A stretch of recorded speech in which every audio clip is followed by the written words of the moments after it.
A paz do Senhor, meus irmãos, que Deus abençoe a sua vida de uma forma poderosa. Hoje nós vamos estar comentando a lição de número 10.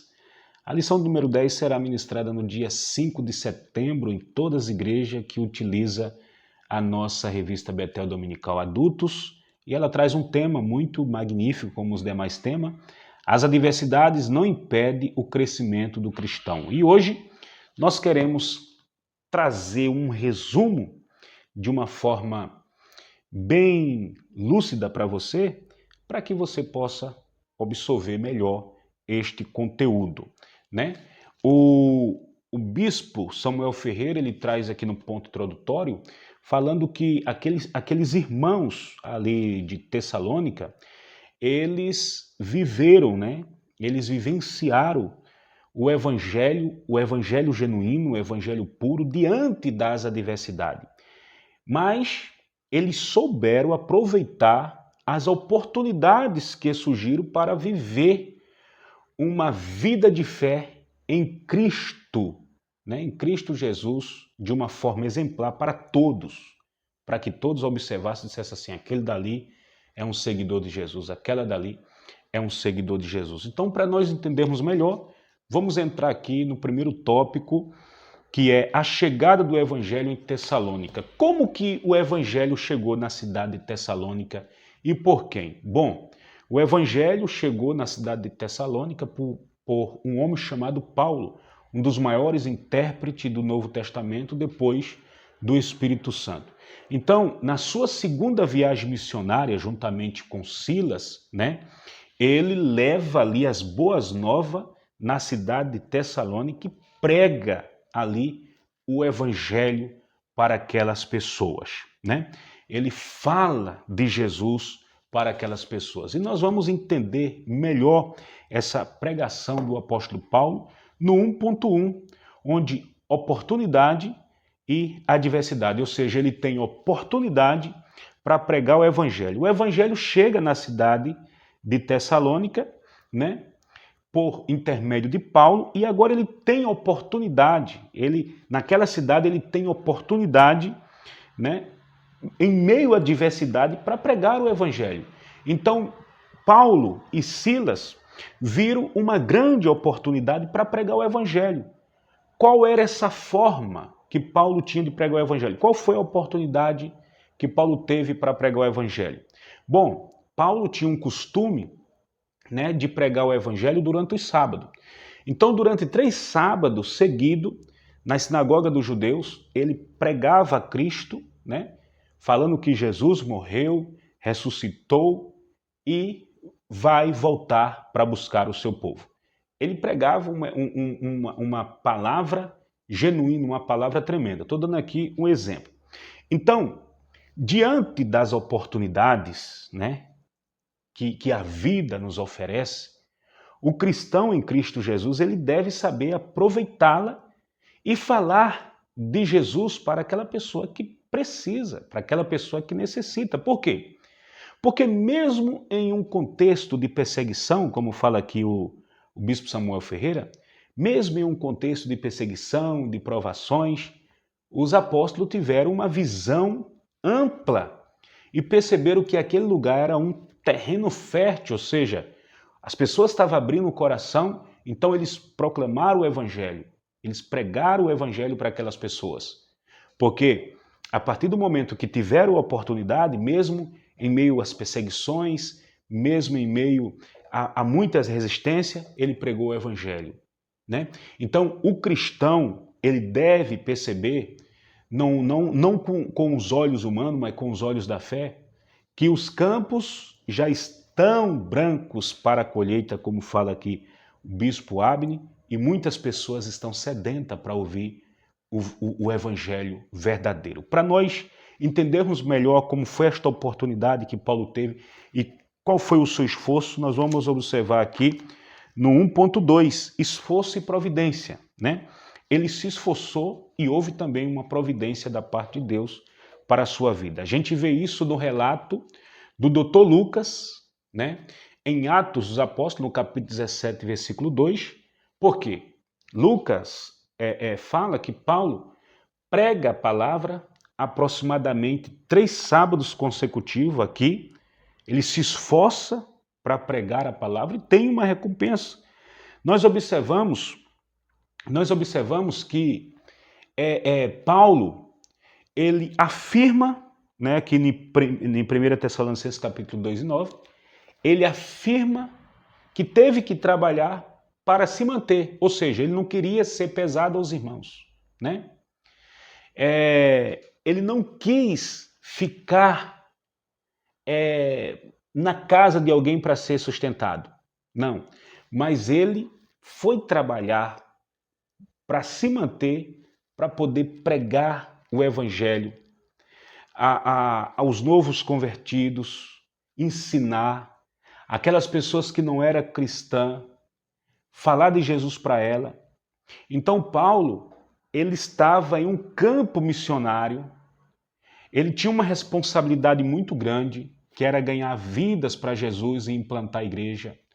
Então, mesmo ele trabalhando, mesmo ele se esforçando para se manter, ele não foi pesado aos irmãos, ou seja, ele não ficou sobre um teto de uma pessoa para a pessoa sustentá-lo, não. Então nós aprendemos aqui que tanto a providência quanto o esforço, eles devem andar junto, pois um não exclui o outro, né? Então, nós sabemos que Deus é aquele que provê na nossa vida o necessário que nós necessitamos.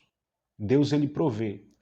Então, nós observamos aqui que vale a pena cada um se esforçar, trabalhar para o reino de Deus. Porque o bispo Samuel Ferreira diz aqui que um ministério próspero, um ministério vitorioso, é resultado de uma vida de trabalho, de dedicação e excelência no reino de Deus, né? Levando o ide do Senhor Jesus Cristo. Então nós observamos aqui no 1.3, as tribulações não impedem o agir de Deus, né? Houve um esforço do apóstolo Paulo, houve uma providência de Deus, também houve perseguição, mas as tribulações não impedem o agir de Deus. Então, mesmo após muitas pessoas se converterem ao Evangelho em Tessalônica, muitas pessoas se renderem ao Senhor Jesus, a Bíblia vai nos informar que muitos judeus, por sentir inveja dos cristãos, foram à casa de Jason, certo? E ali Paulo estava com Silas, tranquilamente hospedado, mas eles foram lá para prendê-los. Então, as tribulações não impedem o agir de Deus, não impedem a providência de Deus, não impede que Deus venha agir, porque a partir do momento que nós estamos debaixo de uma orientação, obediente à palavra, Deus age na nossa vida. Então nós observamos que a multidão, ela perseguiu os apóstolos de tal forma, certo? Que eles tiveram que sair escondidos durante a noite daquela cidade. Por quê? Porque onde existe alegria para fazer a obra, sempre vai existir oposição. Então nós observamos aqui que a igreja em Tessalônica, ela se tornou, né, uma igreja solidificada na palavra, uma igreja que foi doutrinada pelo apóstolo Paulo. Então Paulo escreve 2 cartas para esta igreja e Paulo também fala acerca da segunda volta de Cristo, alegrando aqueles irmãos, né? Falando que Jesus vai voltar, e também ele fala no capítulo 5, versículo 23, para aqueles irmãos na primeira carta, dizendo que eles tinham que conservar o espírito, a alma e o corpo santo, irrepreensível para a vinda do nosso Senhor Jesus Cristo. Então nós podemos observar que por mais que tenha tribulação, perseguição, ninguém pode impedir o avanço do reino e da igreja de Cristo na face dessa terra. Ninguém. Sabe por quê? Porque quando a palavra ela é semeada em um coração sedento, ela começa a produzir fruto na vida daquela pessoa. E aquela pessoa passa a ter uma nova vida, tem um novo nascimento. Então vamos observar aqui, no segundo tópico, cumprir a missão em meio às diversidades. Foi isso que os apóstolos fizeram, né? Porque nós observamos que o ministério dos apóstolos nunca foi fácil eles fazer missão, né?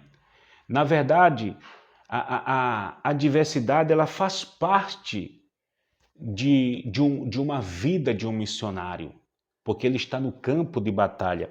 Então você vai ver aqui, ó, no 2.1, a grande perseguição em Jerusalém.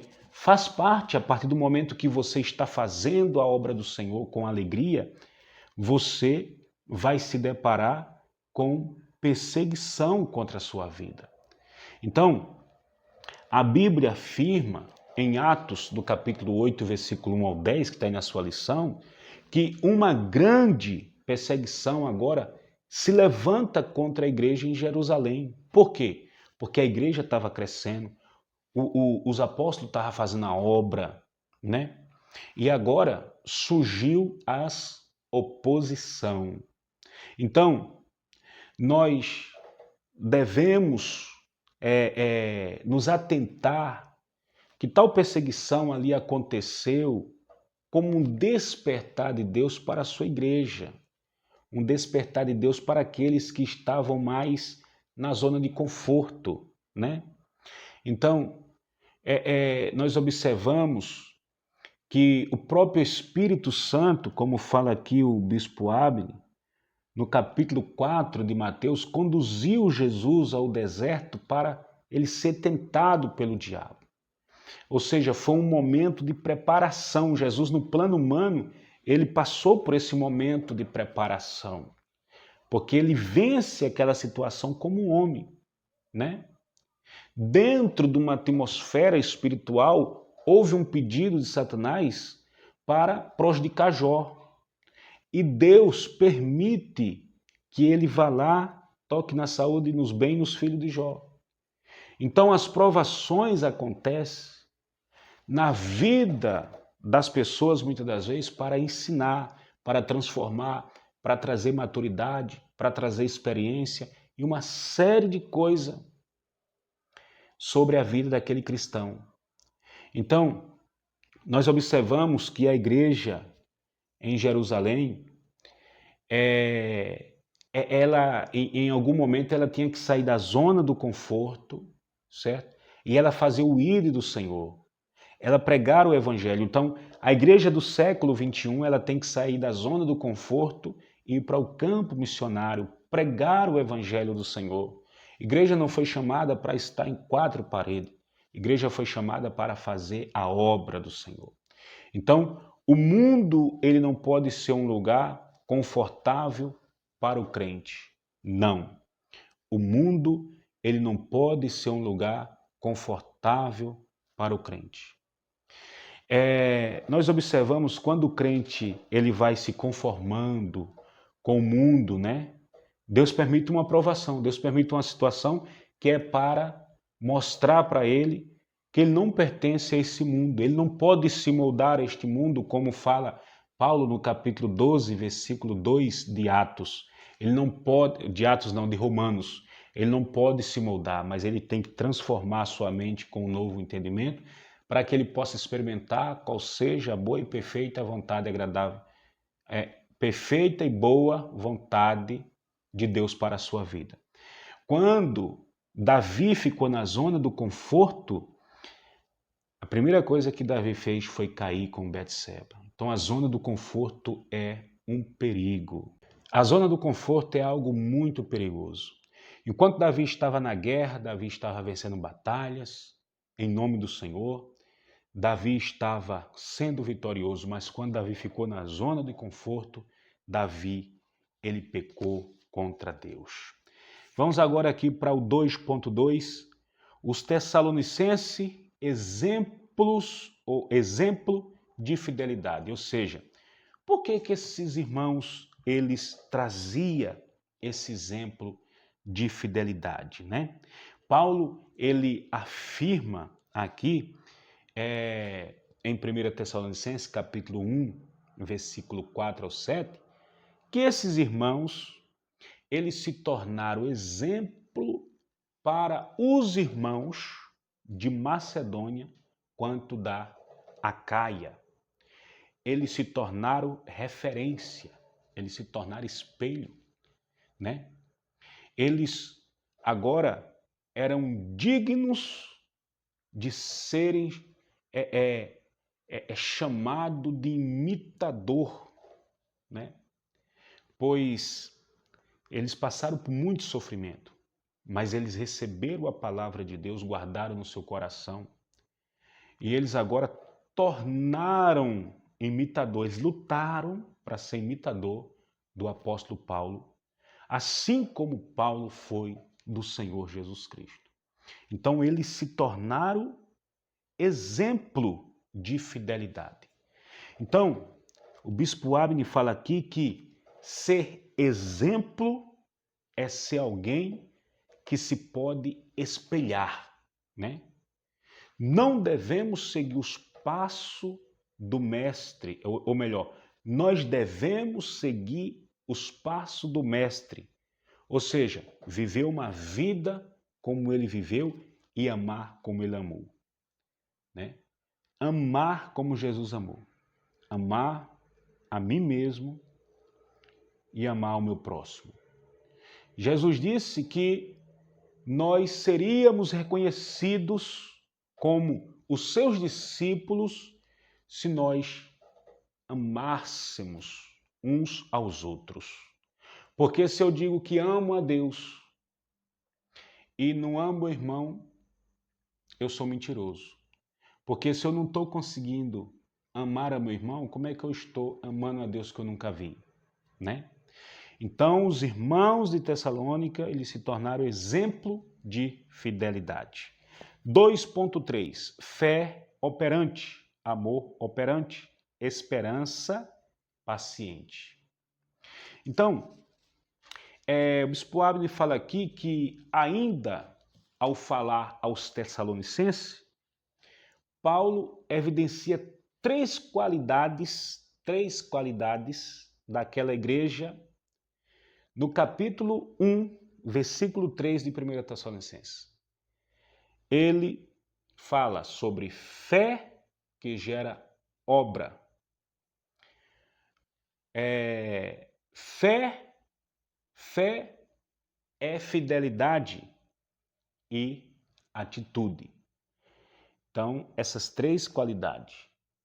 Então, ele diz aqui que assim como a fé, o amor de Deus, né, que do grego é ágape, esse amor que é derramado no nosso coração, desperta em nós também o desejo e a vontade de fazer a obra de Deus. Então, se não tiver esse amor, se não tiver essa fé, nós nunca vamos ter vontade de fazer a vontade de Deus. E por fim, essa esperança paciente que tem que estar dentro de nós, né? Que são virtudes geradas pela pessoa do Espírito Santo dentro da nossa vida. E também o apóstolo Paulo chama essas questões aqui de virtudes teológicas, dentro de uma parafrase. Então veja bem, essas três virtudes, elas são essenciais na vida do cristão e vai expressar a ação do Espírito Santo, como eu falara, dentro do seu ser, né? Através de quê? Através do meu modo de agir, da minha conduta de vida nessa terra. Então, é necessário ter um coração transformado por Deus, né? Quando temos um coração transformado por Deus, uma vida transformada, fé e amor são agora essas atitudes que nós temos no dia a dia, certo? Porque, segundo aqui o bispo Abner fala que a esperança, ela é uma característica intrínseca de nosso caráter. Então, essa esperança viva na pessoa de Cristo. Ela tem que ser uma característica intrínseca do nosso caráter quando nós somos transformados pela pessoa bendita do Espírito Santo. Então, o terceiro tópico aqui, adversidades, crescimento e fidelidade.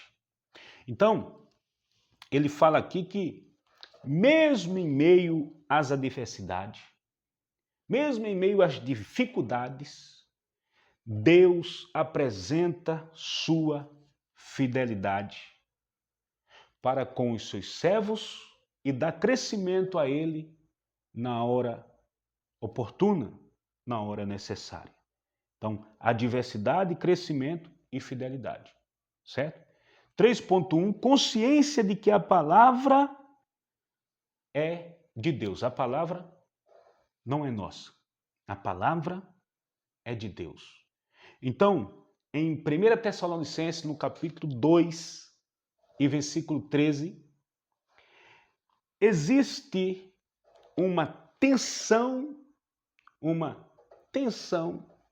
entre a palavra humana e a palavra de Deus. Ou seja, existe uma diferença. O apóstolo Paulo afirma que a palavra pregada por ele e aceita pelos irmãos que estavam ali em Tessalônica não era dele. Não era meramente humana, não era palavra da sua sabedoria humana, mas sim era a palavra de Deus. Por isso houve transformação na vida daquelas pessoas que abriram o coração para esta palavra. A palavra de Deus pregada pelo apóstolo e aqueles irmãos receberam em si mesmo a eficiência desta, que fez uma operação eficaz nele, gerando ali poder e virtude da pessoa do Espírito Santo. E o escritor aos Hebreus fala que esta palavra de Deus, ela é viva e eficaz, mas penetrante de que é uma espada de dois gumes, que penetra até a divisão da alma e do espírito, apta para discernir todos os pensamentos do ser humano. Hebreus capítulo 4, versículo 12, depois você observa aí. Então, receber a palavra é viver uma vida pautada na palavra, sem restrição nenhuma. Então, muitas pessoas aceitam a palavra de Deus somente aquilo que é conveniente a si mesmo. Então, o bispo Samuel Ferreira diz aqui, um evangelho diferentemente daquilo que foi vivido pela igreja primitiva. As pessoas não vão sentir o que aqueles irmãos sentiram. Então, nossa maior esperança não está na prosperidade. Prosperidade aqui está relacionada à riqueza, está relacionada a carro, a fazenda, a dinheiro, certo? Nossa maior esperança não está na riqueza desta vida, e sim de uma vida plena no porvir, que é a vida eterna, segundo fala 1 João 2 e 25. E esta é a promessa que ele nos fez, a vida eterna. 3.2. É preciso desejar e buscar a vontade de Deus. É preciso desejar e buscar a vontade de Deus. O apóstolo Pedro faz uma comparação. Ele faz uma comparação entre o crente, né? Entre o crente com o recém-nascido, né? Ele faz uma comparação. Ele conclama que o fiel, ele deve desejar ardentemente o leite espiritual, certo? Esse leite espiritual foi um termo também utilizado por Paulo. O leite aqui está relacionado a um alimento, né, basilar daquele que acabou de nascer, aquele que esse leite também é comparado com a palavra, porque um crente, né, um crente novo, ele tem que ser alimentado com esse leite, assim como um bebê que acabou de nascer, né? Então também um crente novo, ele é comparado a um bebê que ele está se alimentando com leite, né? Porque houve um novo nascimento na vida dele. Então ele ainda está adquirindo essas experiências. Então, nesse novo nascimento, Deus se torna manifesto na vida dele e revela a sua vontade. Então é preciso desejar e buscar a vontade de Deus. O crente novo, ele tem que desejar, ele tem que descobrir a vontade de Deus, o propósito de Deus para a sua vida por intermédio da palavra. Então, vamos finalizar aqui. O 3.3, é preciso saber lidar com os sofrimentos, né? É preciso saber lidar com os sofrimentos. Aí o bispo Samuel Ferreira aqui traz novamente os irmãos de Tessalônica. Fala aqui que eles sofreram por amor do evangelho, né? Eles sofreram por amor do evangelho. Eles permaneceram firmes diante das adversidades. Porque Jesus já falou sobre isso. Aquele que lança a mão no arado e olha para trás não é digno de mim. Então, se está com a mão no arado, se aceitou a Cristo, se recebeu a Cristo como Salvador, confessou a Jesus como Salvador, não devemos olhar para trás. Mediante as adversidades, nós temos que estar firmes na presença do Senhor. Não devemos olhar para as situações. As provações vão vir, as situações negativas vão vir, mas nós vamos estar de pé na sua presença. Com nosso espírito renovado diariamente, certo? Diariamente. Pois as tribulações do tempo presente não podem se comparar, né, com a glória que há de ser revelada para nós outros. Então, não tem como viver uma vida sem tribulação enquanto nós estivermos aqui neste mundo. Mas nós podemos vivenciá-la sabendo que pode contribuir para o nosso crescimento e fortalecimento da nossa fé, porque é uma permissão de Deus para a nossa vida. E se é uma permissão de Deus para a nossa vida, Ele vai dar condições para a gente passar e enfrentar essa situação. Então é preciso saber lidar com os sofrimentos que vêm de encontro a nós, para que nós tenhamos paz com Deus. Então, dentro dessa conclusão, o bispo Samuel Ferreira, ele diz que as adversidades, elas são oportunidades que Deus nos dá para crescermos na graça e no conhecimento. As adversidades são oportunidades que Deus nos dá. É nas adversidades que Deus se manifesta, é nas adversidades que Deus provê, é nas adversidades que Deus, Ele nos ensina como lidar com ela. E nós vamos crescendo na graça e no conhecimento. Foi nas adversidades, no deserto, que Deus fez muitos milagres para Israel. Deus abriu o mar vermelho para o seu povo passar. Deus fez a rocha jorrar água. Deus mandou cordonizes para alimentar o povo. Deus não deixou faltar a veste nem o calçado para o seu povo. Deus alimentou o povo no deserto e o povo descobriu que Deus é Deus, né? Apesar de alguns ser ainda de coração endurecido, mas o povo viu que Deus é um Deus que se revela em meio, onde a nossa pequenez de entendimento fala aqui não tem condições. Aqui não dá, porque nós olhamos com a visão humana. Aqui não dá, mas é ali que Deus vai fazer jorrar água.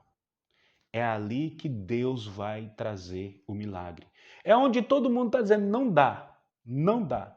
É onde o médico está dizendo não tem mais jeito. É onde fulano diz a porta aqui está fechada, não tem como. É onde Beltrano diz, ó, não tem como para você. Mas se você está na palavra de Deus, se você está dentro da obediência dessa palavra, Deus vai trazer a providência para a sua vida. porque Deus se revela para nós nos momentos das adversidades. Que Deus abençoe sua vida e Deus te guarde. E até a próxima aula, em nome de Jesus.